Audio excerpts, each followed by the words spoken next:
The silver tray trembled in Thomas's hands.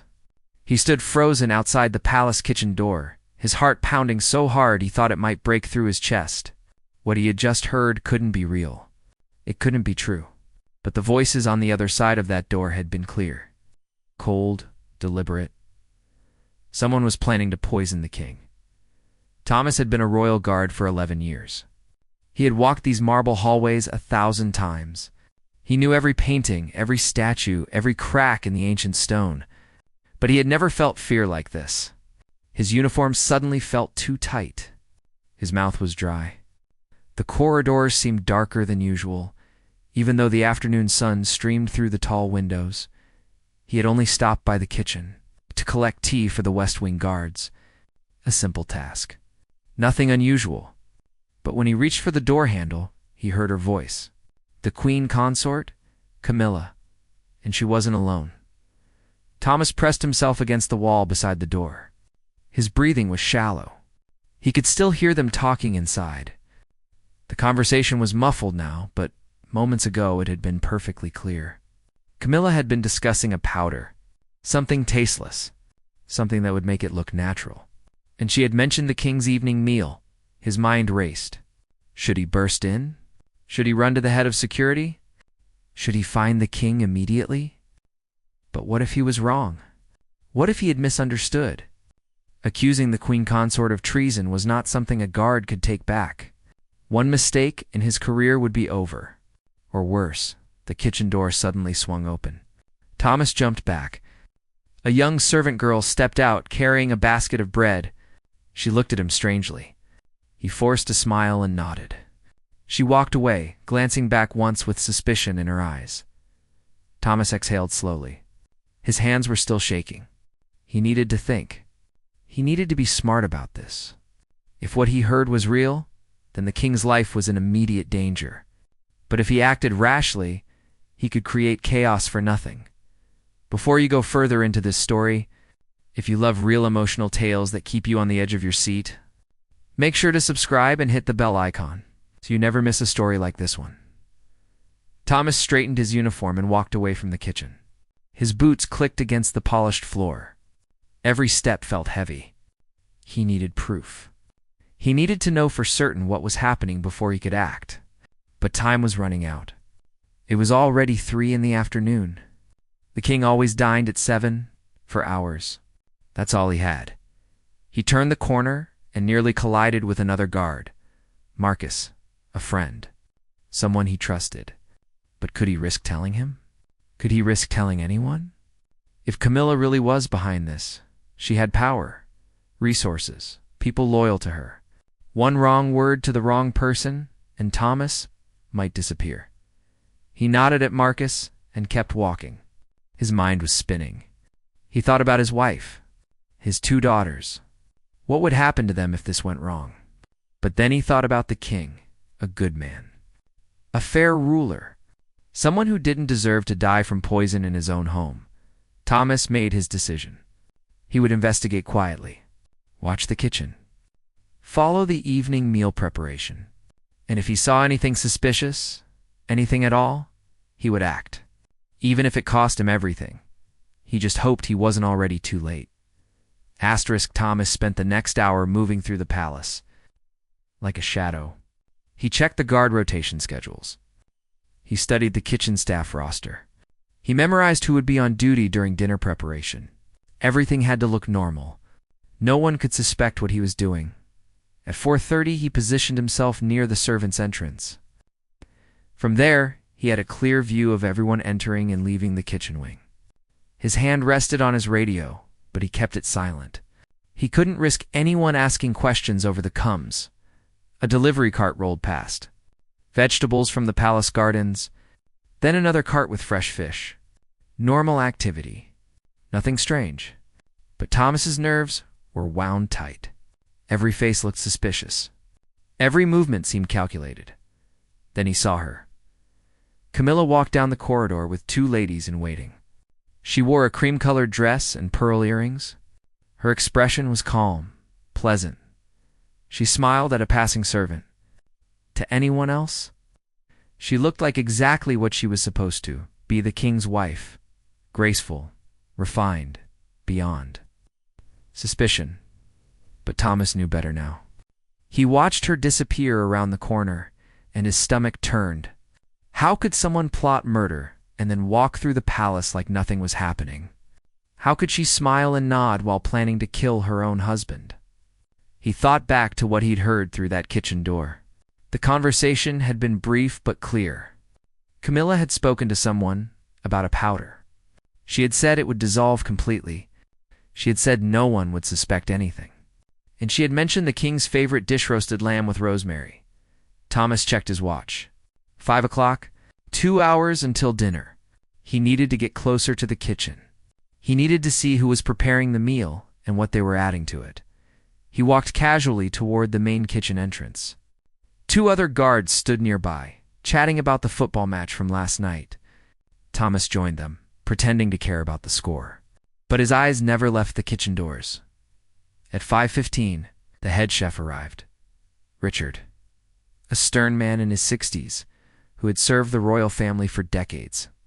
He carried himself with pride and precision. Thomas watched him enter the kitchen, barking orders at the staff. Could Richard be involved? Could Camilla have gotten to him? The thought seemed impossible. Richard was loyal. Everyone knew that. But then again, everyone thought Camilla was loyal too. 10 minutes later, a woman Thomas didn't recognize entered the kitchen through a side door. She wore a cook's uniform, but something about her felt off. She moved quickly, nervously. She looked over her shoulder twice before stepping inside. Thomas's pulse quickened. That was it. That was the person. He was sure of it. He broke away from the other guards and moved closer. He needed to see inside that kitchen. He needed to catch her in the act. But how? He couldn't just walk in without a reason. The kitchen staff would question him immediately. Then he remembered. The tea. He had never delivered the tea to the West Wing. It was the perfect excuse. Thomas pushed through the kitchen doors. The heat hit him first. Ovens blazing. Pots boiling. The smell of roasting meat and fresh herbs filled the air. Dozens of staff members moved in coordinated chaos. Chopping, stirring, plating. It was organized madness. He scanned the room. Where was she? The woman he'd seen enter moments ago. His eyes darted from station to station. Then he saw her. Standing near the back counter, alone. Her hand was in her pocket. Thomas started walking toward her, weaving between the busy cooks. She didn't notice him at first. She was focused on something in front of her. A tray with a covered silver dish. The lamb? It had to be. She pulled her hand from her pocket. Thomas saw a flash of white. A small pouch. She glanced around quickly, then began to open it. "Excuse me," Thomas said loudly, stepping into her line of sight. The woman jumped. The pouch slipped from her fingers and fell to the floor. White powder scattered across the tile. Her face went pale. Her eyes went wide with panic. For a split second, no one else noticed. The kitchen was too loud, too busy. But Thomas saw everything. He saw her fear. He saw her guilt. And then she ran. Thomas didn't hesitate. He bolted after her, shoving past a cook carrying a tray of pastries. Plates crashed to the floor. Someone shouted, but Thomas didn't stop. The woman was fast. Darting through the kitchen toward the back exit, she slammed through the door and into the narrow service corridor. Thomas was right behind her. His boots pounded against the stone floor. His radio crackled with confused voices asking what was happening, but he couldn't answer. He couldn't let her escape. The corridor twisted and turned. She knew the palace layout well, too well. She took a sharp left, then disappeared down a servant's staircase. Thomas followed, taking the steps 2 at a time. His lungs burned. His heart hammered at the bottom of the stairs. She burst through another door into the lower storage halls. Dark, quiet, lined with old furniture and forgotten supplies. Thomas could hear her footsteps echoing ahead of him. He pulled out his flashlight and swept the beam across the darkness. "Stop," he shouted. "You can't run from this." But she didn't stop. She kept moving deeper into the maze of storage rooms. Thomas could barely see her silhouette in the shadows. Then suddenly, silence. The footsteps stopped. Thomas slowed down. He controlled his breathing. He listened. Nothing. Just the hum of old pipes in the walls and the distant sound of the palace. Above she was hiding. He moved carefully now, checking each doorway, each corner. His hand hovered near his weapon, though he hoped he wouldn't need it. He just needed to catch her, to make her talk, to confirm what he already suspected. Then he heard it. A soft shuffle. To his right, behind a stack of old chairs, Thomas spun around and shined his light directly at her. She was crouched low, pressed against the wall, her face streaked with tears. She looked young, maybe 30, terrified. "Don't move," Thomas said firmly, his hand on his radio now. "It's over. You don't understand," she whispered, her voice shaking. "I didn't have a choice." "Everyone has a choice," Thomas said. "Now tell me who sent you." She shook her head violently. "I can't. If I tell you, they'll kill me. If you don't tell me, the king dies. Is that what you want?" Her face crumpled. She started sobbing. "I didn't want to hurt anyone. I swear I didn't, but she said my daughter. She said if I didn't do it, they would hurt my daughter." Thomas's blood ran cold. "Who said that?" The woman looked up at him, her eyes filled with desperation. "The Queen Consort Camilla. She came to me 3 days ago. She knew things about my family. Private things. She knew where my daughter went to school. She knew everything." Thomas felt his anger rising. This wasn't just murder. This was manipulation, blackmail, cruelty. Camilla had targeted a mother, someone vulnerable, someone who would do anything to protect her child. "What's your name?" Thomas asked, his voice softer now. "Lena," she said quietly. "I'm a temporary cook. I was only hired last week in the powder." "What was it?" Alina wiped her eyes. "I don't know. She gave it to me in that pouch. She said it would look like a heart attack. She said no one would ever know. She promised my daughter would be safe if I just did this one thing." Thomas knelt down to her level. "Alina, listen to me carefully. Your daughter is going to be safe, but you need to help me stop this. The powder you dropped, was that the only one?" Alina hesitated. Then slowly she shook her head. "No, there's another pouch. She gave me 2, just in case one wasn't enough." Thomas's stomach dropped. "Where is it?" "I hid it. In the kitchen, behind the spice cabinet near the stove. This is Thomas's security control. I need the kitchen locked down immediately. No food leaves that room. No one touches anything until I get there." The radio crackled. "Confirmed. Locking down now." "What's the situation?" "Possible contamination. Send 2 guards to the lower storage hall, Section C. I have a witness who needs protection. Copy that." Thomas looked at Alina. "You're going to come with me? You're going to show me where you hid that powder?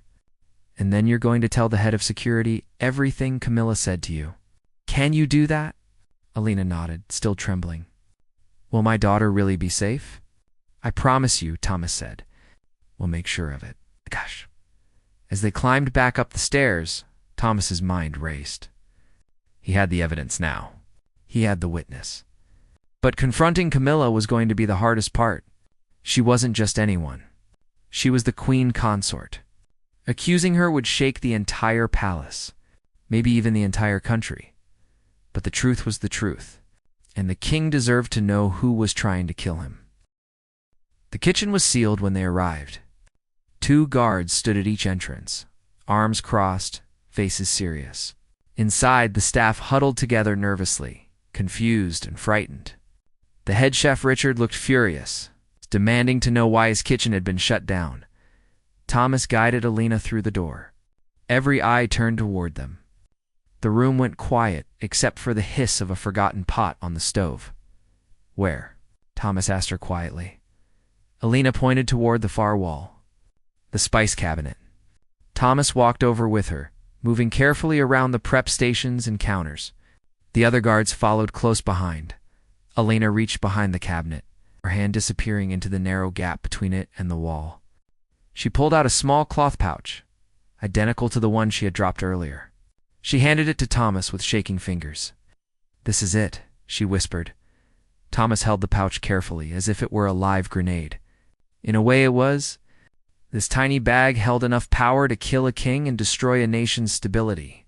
He sealed it in an evidence bag one of the guards handed him. Richard Thomas called out to the head chef. "The lamb dish prepared for the king tonight, where is it?" Richard pointed to a covered tray on the center counter. "Right there. But nothing's been added to it yet. We were waiting for final seasoning." "Good, the tray doesn't move. No one touches it. Understood?" Richard nodded slowly, his anger shifting to concern. "Thomas, what in God's name is going on?" Before Thomas could answer, the kitchen doors burst open. The head of palace security, Commander Harrington, strode in. He was a tall man with silver hair and a presence that demanded respect. Behind him came the more senior guards. Thomas Harrington said sharply, "Explain now." Thomas straightened. "Sir, we have a credible threat against the king's life.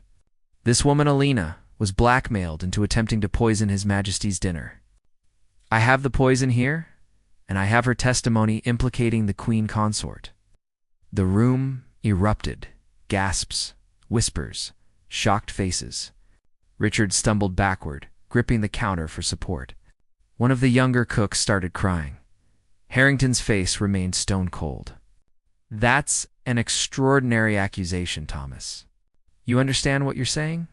"Yes, sir, I do." "And you have proof?" Thomas gestured to Alina. "She'll tell you everything. The Queen Consort approached her 3 days ago, threatened her daughter, gave her the poison, instructed her exactly when and how to use it." Harrington looked at Alina. His voice was softer, but still commanding. "Is this true?" Alina nodded, tears streaming down her face again. "Yes, I swear it's true. She came to my home. She knew everything about my family. I was terrified. I didn't know what else to do."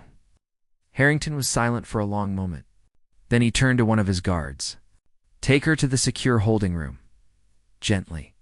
She's a witness, not a criminal. Make sure she's comfortable and protected." "Yes, sir." As Alina was led away, Harrington looked at Thomas. "You realize this will become the biggest scandal in the history of this monarchy." "If you're wrong, I'm not wrong, sir," Thomas interrupted. "I heard the Queen Consort discussing it myself. Through the kitchen door, before I found Alina." Harrington's eyes narrowed. "You heard her?" "Directly." "Yes, sir. She was in the kitchen earlier this afternoon, talking to someone about a tasteless powder, about making it look natural. I didn't see who she was talking to, but I heard her voice clearly." Harrington rubbed his face with both hands. The weight of the situation was settling on him. This wasn't just a security issue anymore. This was a constitutional crisis. "We need to inform the king immediately," Harrington said finally. "And we need to bring in the Queen Consort for questioning." Thomas felt a mix of relief and dread. Relief that he was being believed. Dread for what was about to happen next. "Sir, there's one more thing," Thomas added. "If the Queen Consort has the resources to blackmail a cook and obtain poison, she likely has other people working for her. We need to be careful about who we trust." Harrington nodded grimly. "Agreed, this conversation stays between us and only the most senior guards. No one else. Not until we have her in custody." He turned to the remaining guards in the kitchen. "Everyone here is to remain silent about what they've heard. That's an order. Anyone who speaks about this before we've resolved it will face serious consequences. Understood?" Murmurs of agreement filled the room. Harrington pulled out his phone and made a call. "Your Majesty, this is Commander Harrington. I need to speak with you immediately. It's urgent." "Yes, sir. I'm on my way." He hung up and looked at Thomas. "Come with me. You're going to tell the king everything." As they walked through the palace corridors toward the king's private office, Thomas's mouth went dry. He had never spoken directly to the king before. He had only seen him from a distance during ceremonies and public events. And now he was about to tell him that his own wife wanted him dead. The late afternoon sun cast long shadows across the marble floors. The palace felt different now. Every portrait on the wall seemed to be watching. Every corner held secrets. Thomas had uncovered one of them, but he couldn't shake the feeling that there were more, and deeper still. One question haunted him. Why would Camilla want her husband dead? The king's private office was smaller than Thomas had imagined. Warm wood paneling, leather chairs, shelves filled with books and photographs. It felt more like a study than a throne room. But the man sitting behind the desk commanded respect nonetheless. King Edward looked up from his papers as Harrington and Thomas entered. He was in his late 60s, with kind eyes and silver hair. He looked tired. The weight of leadership showed in the lines of his face. "Commander," the king said, setting down his pen. "You said it was urgent, Your Majesty," Harrington began carefully. "What we're about to tell you is deeply disturbing. But we have credible evidence and witness testimony to support it." Oh. The king's expression grew serious. "Go on." Harrington glanced at Thomas. "This is Thomas, one of our most trusted guards. He uncovered a plot this afternoon. Against your life, Your Majesty?" The king's eyes widened slightly, but he remained calm. "A plot? What kind?" Thomas stepped forward, his voice steady despite his nerves. "Your Majesty, I overheard a conversation in the palace kitchen earlier today.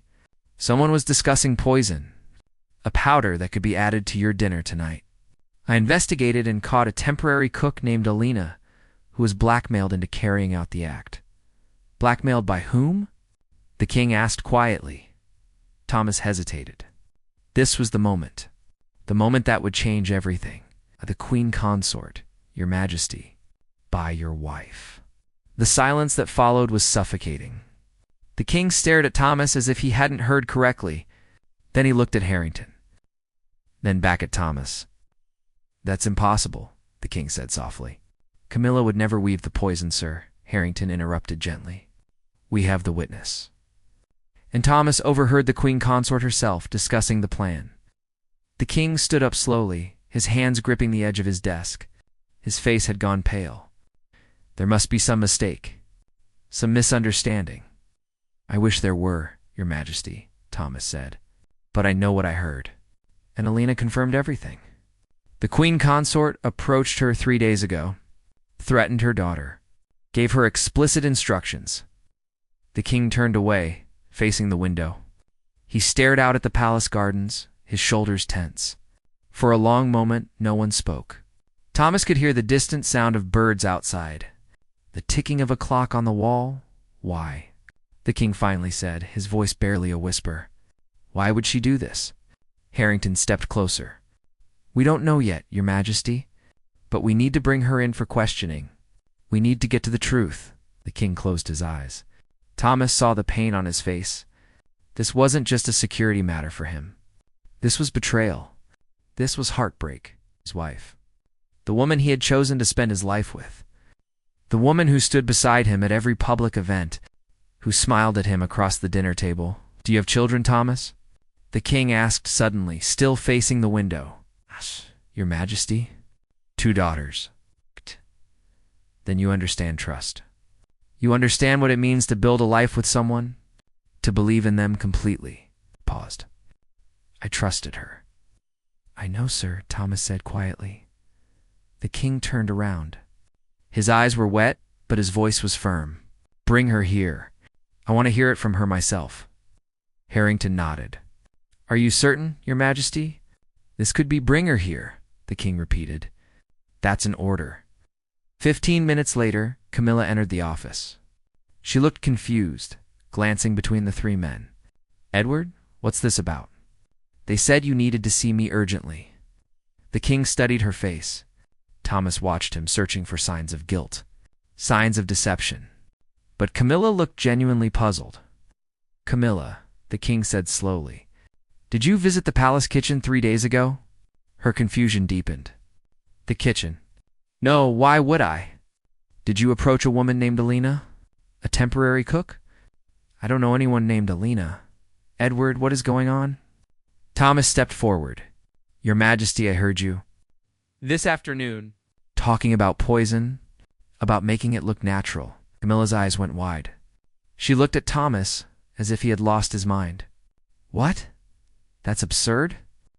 I was in the East Gallery this afternoon, looking at the new portrait installations. Ask anyone. Harrington pulled out his radio. Check the security logs. East Gallery. This afternoon. See if the Queen Consort was there. They waited. The tension in the room was unbearable. Camilla looked frightened now, her hands clasped together. The king watched her carefully.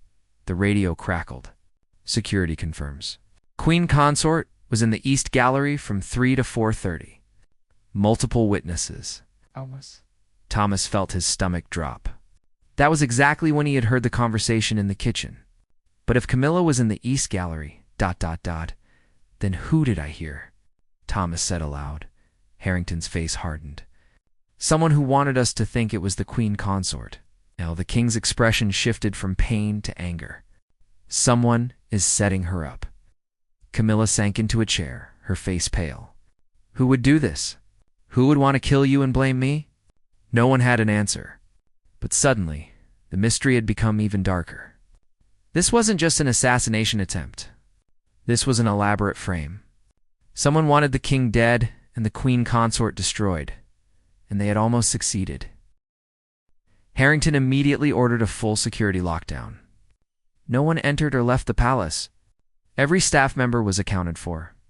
Every room was searched. The investigation shifted from stopping an assassination to finding whoever had orchestrated it. Thomas sat in the security office, replaying the afternoon in his mind. The voice he'd heard through the kitchen door, he had been so certain it was Camilla. But voices could be similar, or recorded, or imitated. Someone had wanted him to believe it was her. Elena was brought back for further questioning. This time Harrington himself led the interview. Describe the woman who came to your home, he demanded. Elena closed her eyes, trying to remember. She was elegant, well-dressed. She spoke like royalty. She said she was the Queen Consort. But did you recognize her? Had you seen her before? In person. Elena hesitated. No.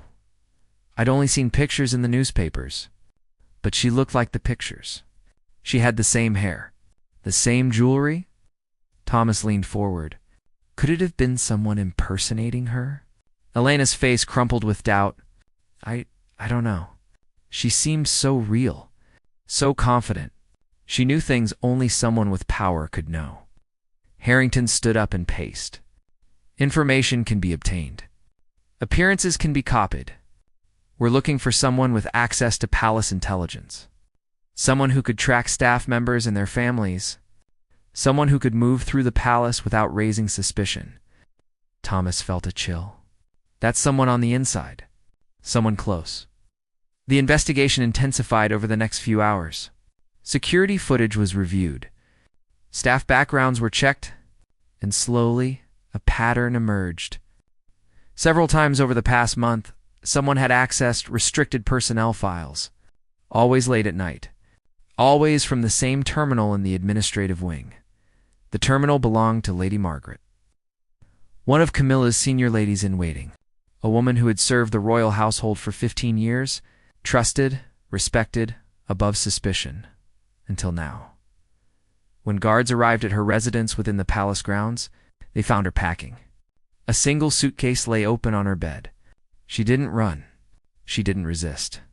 She simply looked at them with cold, empty eyes and said, I wondered how long it would take. Back in the security office, Lady Margaret sat across from the king himself. He had insisted on being present. He needed to understand why. You've served this household for 15 years, the king said quietly. Why? Lady Margaret's face remained expressionless. Because you took everything from me? You just don't remember. The king frowned. I don't understand. 20 years ago, my brother worked in the royal treasury. He discovered financial irregularities. He tried to report them, but he was silenced, discredited, fired. He took his own life 6 months later. Her voice was flat. Dead. You signed the order to terminate him. The king's face went pale. I don't recall. Of course you don't, Lady Margaret spat. You sign hundreds of documents. You make hundreds of decisions. You never see the lives you destroy. But I watched my brother fall apart. I watched him die, and I swore I would make you pay. So you plan to poison me and frame Camilla? The king asked. I plan to destroy everything you love, the way you destroyed everything my brother loved. Your life, your marriage, your legacy, all of it, she smiled coldly, and I nearly succeeded. Harrington stepped forward. You researched Elena's background? Found her vulnerability? Disguised yourself as the queen consort? Used voice modification technology to sound like her? Very sophisticated. Had 15 years to plan, Lady Margaret said.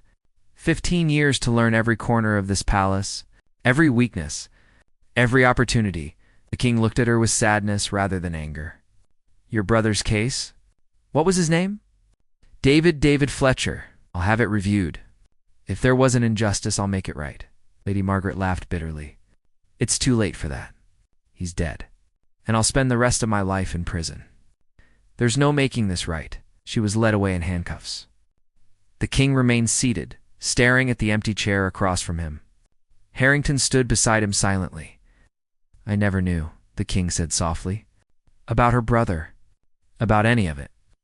You can't know everything, Your Majesty, Harrington replied. You can only do your best.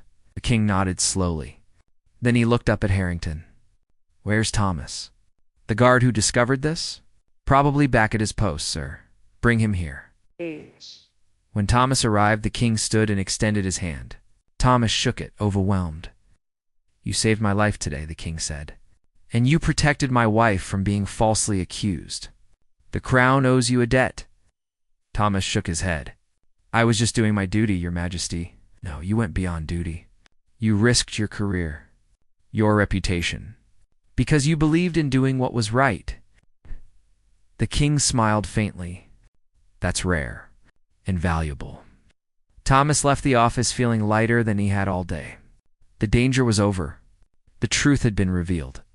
Justice would be served. That night when he arrived home, his daughters ran to him at the door. His wife smiled from the kitchen. Everything was normal, safe, exactly as it should be.